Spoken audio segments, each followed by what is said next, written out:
क्या आपने कभी ऐसी जगह पर कदम रखा जहां सन्नाटा भी कुछ कहता हो? एक गांव, एक वीरान हवेली और उसमें छिपा एक डरावना राज।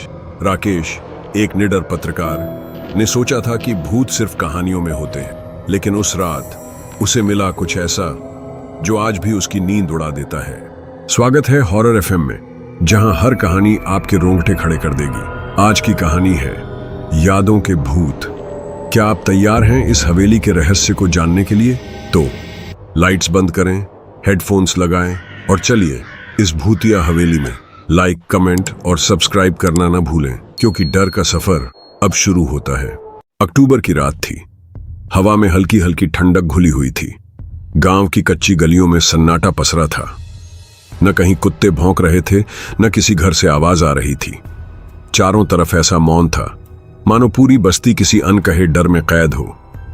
गांव के बाहरी छोर पर एक विशाल काली हवेली खड़ी थी, टूटी दीवारों और धंसी छत वाली। लोग कहते थे वहां कभी रोशनी नहीं जलती, न दिन में न रात में।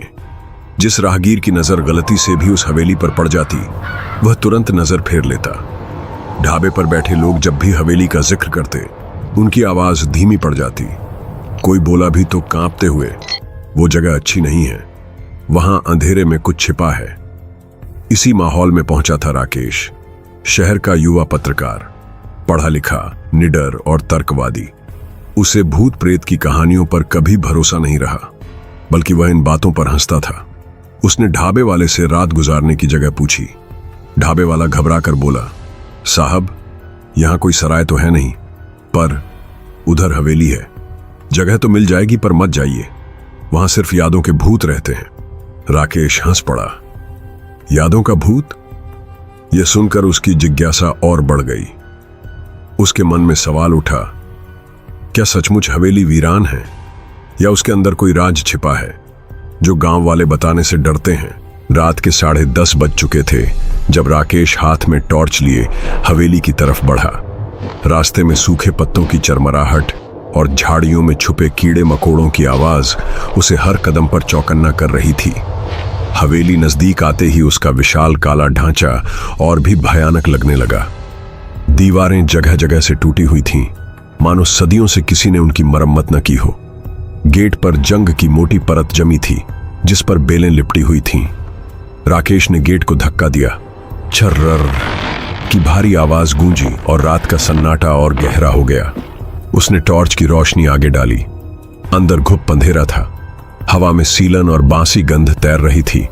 दालान में कदम रखते ही उसके पांवों के नीचे धूल और टूटी टाइलें चरमरा उठी। छत से लटकती झूमर की टूटी हुई कांच की लड़ियां हवा के झोंके से हिल रही थीं। दीवारों पर टंगी तस्वीरें फटी और धुंधली हो चुकी थीं, जैसे किसी ने उन्हें जानबूझकर मिटा दिया हो। हर कोने में मकड़ी के जाले, टूटे फर्नीचर और खामोशी का अजीब बोझ था। राकेश ने गहरी सांस ली। उसका मन कह रहा था, कुछ यहां छिपा है जो आंखों से तो नहीं दिखता, लेकिन उसकी मौजूदगी चारों तरफ फैली हुई है। राकेश ने अपना बैग एक कमरे के कोने में रखा और टूटी फूटी खाट पर बैठ गया। टॉर्च की रोशनी अब मंद पड़ रही थी। खिड़कियों से आती ठंडी हवा कमरे को और सूना बना रही थी। करीब आधी रात हुई थी कि अचानक कमरे का भारी दरवाजा चर्र की आवाज के साथ धीरे धीरे खुला। राकेश चौंक कर खड़ा हो गया। दरवाजे पर एक बुजुर्ग शख्स दिखाई दिए। सफेद धोती, काला कोट और हाथ में पुरानी पीतल की लालटेन। उनकी आंखों में अजीब चमक थी। बुजुर्ग ने धीमी आवाज में कहा, आइए, आप हमारे मेहमान हैं, भूखे होंगे? राकेश एक पल को ठिठक गया। क्या इस हवेली में कोई रहता है? बुजुर्ग धीरे धीरे अंदर आए और मिट्टी के बर्तनों में खाना रख दिया। गर्मा गर्म दाल और रोटियों की खुशबू कमरे में फैल गई। राकेश हैरान था, लेकिन भूख लगी थी। उसने खाना शुरू कर दिया। खाते खाते उसने पूछा, इतनी बड़ी हवेली वीरान क्यों है? बुजुर्ग मुस्कुराए। उनकी आंखों में पुरानी यादों की धुंध छा गई। वीरान नहीं है बेटा, यहां यादें हैं, बहुत सी यादें। कभी यह हवेली महफिलों से गूंजती थी। मेहमान आते थे, संगीत बजता था, रोशनियां जगमगाती थीं। अब बस वही सब बाकी है। राकेश उनकी बात सुनकर सिहर गया। खाने के हर कौर के साथ हवेली की वीरानी और भी गहरी लगने लगी। राकेश ने मिट्टी के प्याले में रखा गर्मा गर्म खाना चखा। आश्चर्य की बात यह थी कि खाना बेहद ताजा और स्वादिष्ट था, लेकिन उसे सबसे ज्यादा चौंकाने वाली बात यह लगी कि जिन बर्तनों में खाना परोसा गया था उन पर जरा भी धूल नहीं थी, जबकि उसने आते वक्त देखा था कि हवेली का हर कोना धूल और जालों से भरा हुआ था। खाना खत्म करने के बाद वह कमरे से बाहर निकला। हाथ में टॉर्च थी और कदमों की आहट सुनसान गलियारों में गूंज रही थी। तभी उसे कहीं दूर से हल्की हल्की आवाजें सुनाई दी। गिलास टकराने की खनखनाहट, धीमी हंसी और जैसे कोई संगीत की मंद धुन बज रही हो। वह ठिठक कर खड़ा रह गया। क्या सचमुच यहां कोई और भी है? उसने टॉर्च की रोशनी आवाजों की दिशा में डाली, पर वहां सिर्फ धूल से ढका फर्श और टूटे हुए फर्नीचर पड़े थे। न कोई इंसान, न कोई हलचल। राकेश का दिल तेजी से धड़कने लगा। डर और जिज्ञासा दोनों मिलकर उसकी हिम्मत को परख रहे थे। वह बुदबुदाया, ये आवाजें आखिर आ कहां से रही हैं? उसके दिमाग में ढाबे वाले के शब्द गूंजने लगे, वहां सिर्फ यादों के भूत रहते हैं। क्या यह सच था? क्या हवेली सिर्फ ईंट पत्थर नहीं, बल्कि बीते जमाने की आत्माओं से भी बसी हुई थी? रात गहराती जा रही थी। हवेली के पुराने खिड़की दरवाजे हवा के झोंकों से चरमराने लगे। अचानक तेज हवा चली और कमरे में रखी लालटेन झपकी, फिर फू की आवाज के साथ बुझ गई। राकेश घबराकर खड़ा हो गया।